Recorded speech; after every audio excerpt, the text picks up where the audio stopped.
అతిపెద్ద ఇస్లామిక్ దేశం ఒకప్పుడు హిందూ రాజ్యమా? ఇండోనేషియాలోని ప్రంబణన్ టెంపుల్ హిస్టరీ ఏంటి? ఆలయ పరిరక్షణకు ప్రధాని ఎందుకు హామీ ఇచ్చారు? Few weeks ago, I had my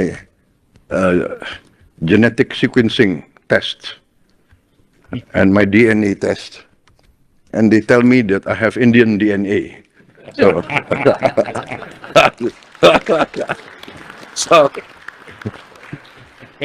and everybody knows when I hear Indian music, I start dancing. So it must be part of my makeup. So I'm very proud to be here. కొన్ని వారాల కిందట జన్యు విశ్లేషణ DNA పరీక్ష చేయించుకున్నా అందులో నాది భారతీయ DNAగా నిర్ధారణ అయింది. భారతీయ సంగీతం వినిపిస్తే చాలు నేను హుషారుగా డాన్స్ చేస్తాననే విషయం చాలా మందికి తెలుసు. ఇది నా భారతీయ మూలాల్లో భాగమై ఉండొచ్చు. ఇది ఇండోనేషియా ప్రెసిడెంట్ ప్రభోవో సుబియాంటో భారత గడ్డపై నిలబడి చేసిన వ్యాఖ్యలు.